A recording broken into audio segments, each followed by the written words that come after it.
And so, Richard, good afternoon. Good afternoon. Good to see you this afternoon. You came to the Isle of Man in 2016, first of all, is that right? That's right, 3.5 years ago. When did you know you got the job? Oh, a few months before that. But I'd long wanted to live in this part of the world. I like islands. I like smallish islands. I lived on others. I like the social atmosphere of them, the way people are polite, slightly old-fashioned, if you like, but there's no harm in that.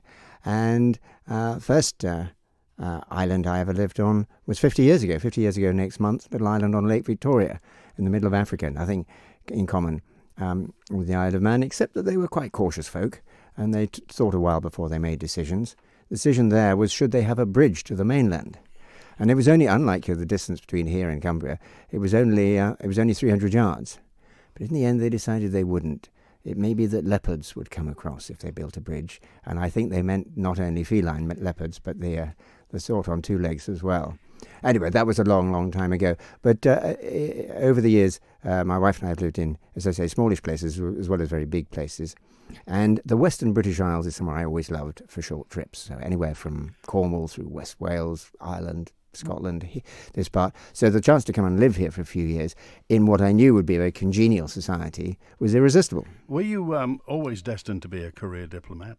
No, and I think anybody who says they were it's improbable. An awful lot of people apply for a small number of slots. And it should never be anyone's plan A. I say to people, young people who ask me, I say, make it plan B or plan C, and if it turns up, well, that's good. It's a bonus, but have another plan as well. Because it's a matter of luck. When you're sifting a lot of applications for 2025 people you want to take, you hope to get adequate candidates. You'll miss some of the best. My brother-in-law went into the Foreign Office. He's far cleverer than I am, far more sociable, far more amenable sort of fellow.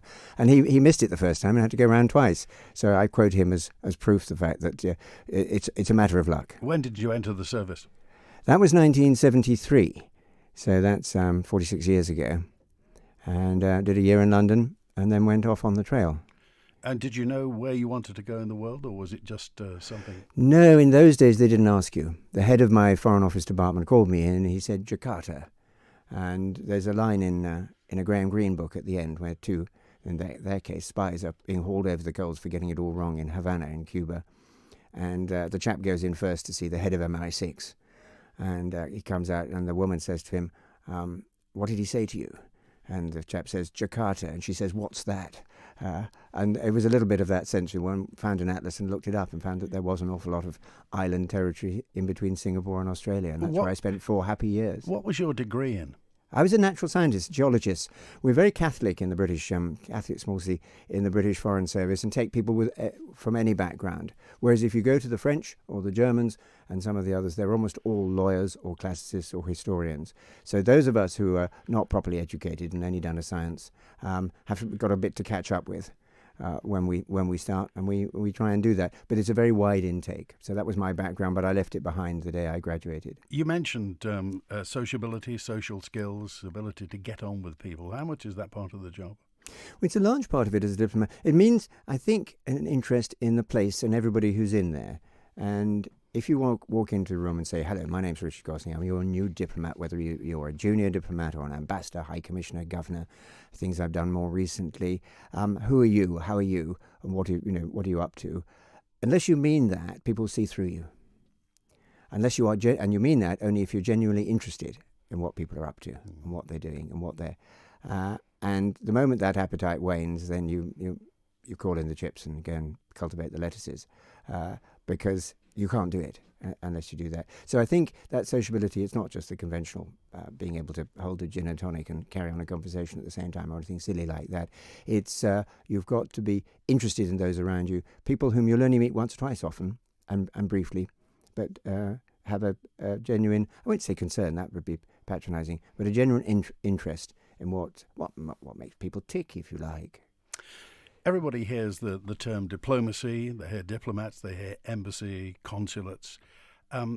So in broad terms, this is a big question. What's the function of the diplomatic service for? Depends a bit where you are. If you're in Europe, it will be to do day-to-day negotiations on behalf of the British government with the French or the Germans or the Portuguese. On knowing that, as long as we've been in the EU, certainly your foreign minister will be meeting all his homologues, all the other foreign ministers, every month. And in between time, you go and fill it in, or for the fisheries minister, agriculture minister, or whatever. I served mostly in far-flung places, and there I think it's slightly different. You try and build up a knowledge, understanding of what that government and that popular opinion as well is feeling like, and so that when something comes up and you're asked about it, you can explain it. You don't need to feed stuff to London all the time. But for example, I was ambassador in Indonesia when 9/11 happened, biggest Muslim country in the world, certainly far the biggest Muslim democracy in the world, and they weren't happy the way the Americans turfed the Taliban out of government in Afghanistan when they wouldn't give up Osama bin Laden, and they were even less happy 2 years later when the Americans went into Iraq, in that case with British forces with them. And so there I had to try and explain to London why people weren't happy, and then go on the active offensive, if you like, in PR terms, and explain.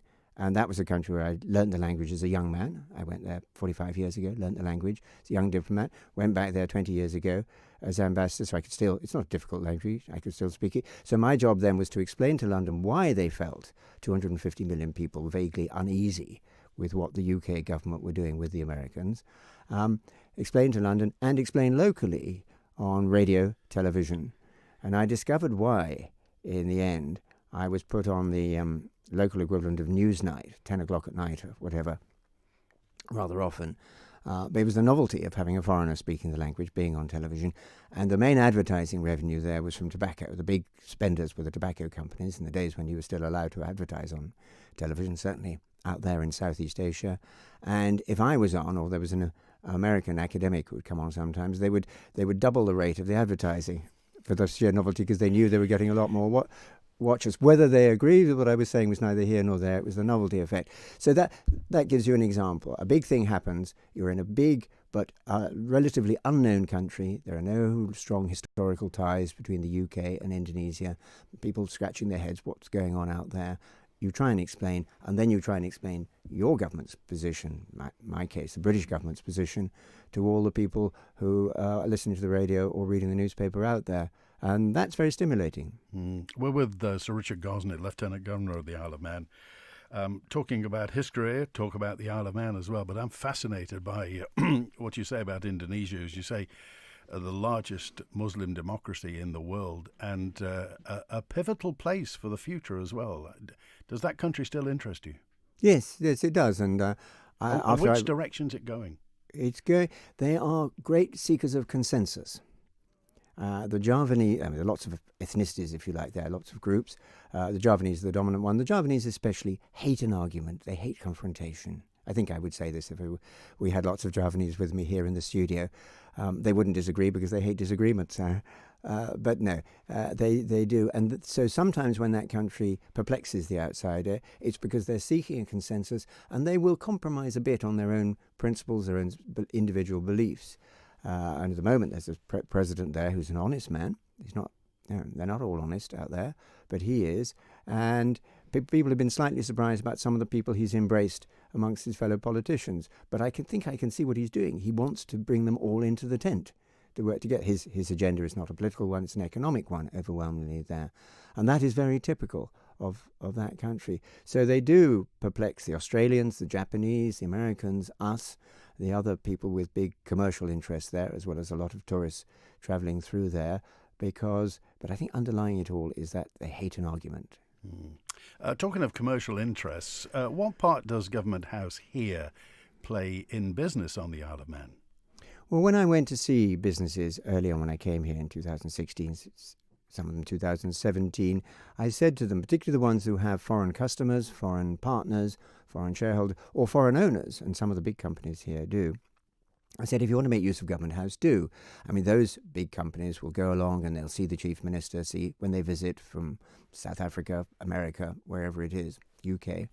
They'll see if they want the Chief Minister, the Treasury Minister, Enterprise Minister and others. But I said, if you've got time and you want to, bring them up to Government House, and there'll be another voice. I said, you won't hear a different song, but it'll be a different verse from the same song about the Isle of Man's enthusiasm for keeping those commercial partners here on the island. And some people have taken me up on it. The first one who said that they wanted to, foreign company, big important company who they wanted to have they rang me up and said, was I serious? I said, yes. What do you want? Coffee, tea, lunch? No, they said, could we do our board dinner up at Government House? And I paused momently and said, yes, of course you can. But if you think that there's a wine cellar in Government House the way there may have been 100 years ago, you're wrong. If you wanted a decent wine, you send it up in advance. And what we do in those cases is that the company, we make no bones about it, we charge them the cost of the food and the drink and the overtime of the staff. So it's a no cost to the Manx taxpayer. But it is a very different setting for that once a year dinner. And I think and hope that it's the sort of thing we should be doing to join in the effort to keep the strong partners of the Isle of Man hugged, loved, call it what you will, stroked, and made to feel by the island as a whole that they're welcome and that we all want them to stay. Having had experience with foreign governments, with governments where you've been on duty and diplomatic posts, what do you make of Tynwald? I think Tynwald is fascinating. Obviously the Tynwald Day, the open air ceremony, which in the absence of a senior member of the royal family I preside, is a special case. But otherwise, I think the idea of having the two chambers and having 24 independent MHKs, I know some of them have party affiliations, but they're probably there in House of Keys as much for their individual characters and track records as they are for any party affiliations, and those affiliations only extend to a few, I know. And you can argue it both ways. I've seen it work well with independent MPs in other jurisdictions. You can have political parties. It's not a debate I'd ever get into.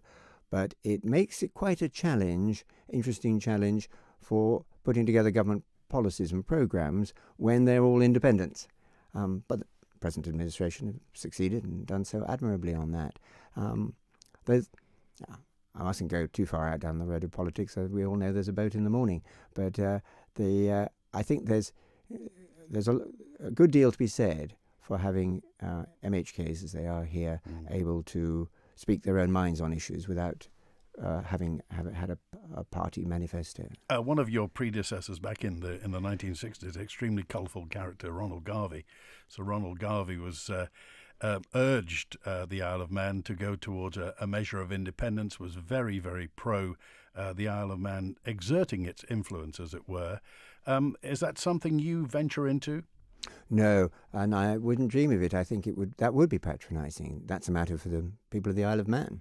And if they change their opinion at the moment of being a Crown dependency, of being completely autonomous, but coming under the Crown and within the wider British Isles outside the United Kingdom, if that opinion ever changes, that's a matter for people here to feel, to vote on, to articulate come the day. I think it'd be any outsider, I don't think has a say in that. A lot of people listen to Manx Radio off the Isle of Man, and lots of people see the Isle of Man on a weather map and still have no awareness really that the Isle of Man is a Crown dependency. That obviously Jersey and Guernsey are a lot further down the weather map, but the Isle of Man is the one that sits in the geographic centre of the British Isles, and as a Crown dependency, in diplomatic terms, if you like, in your terms, what is a Crown dependency? Crown dependency is an entirely autonomous unit, just short of being a sovereign state. You don't have the expense of keeping a mission at the United Nations. So the foreign affairs and defence are looked after by the UK, for which you pay a small sum. The Isle of Man pays a small sum every year, but everything else is decided locally and internally. And when you look at the way that's done, I think it's impressive, because the amount of the total economy, the percentage, if you like, of the total economy of the Isle of Man that goes through the public sector here is very modest. Less than 25%, if it's a £4.5 billion economy, roughly. Government budget, very roughly £1 billion. The island is doing a great deal with less money, smaller share of the economy than even in the UK, let alone in Germany or France. And I think that's where some of the issue comes in for those countries when they criticise, particularly out of Berlin or Paris, because they can't believe it's quite right that the Isle of Man can run smooth enough roads to run the TT on, have smooth enough roads for that, and a good education system, and a health system which has challenges very similar to health systems elsewhere in the British Isles, particularly in the UK. So money is called. I know a lot of people will say the government ought to be doing this, that, or the other, that they're not. But in the big picture is the government here, the administration, and not just the present one, but previous ones, do a huge amount with a very modest slice of the national cake, which is interesting but makes other people a bit jealous.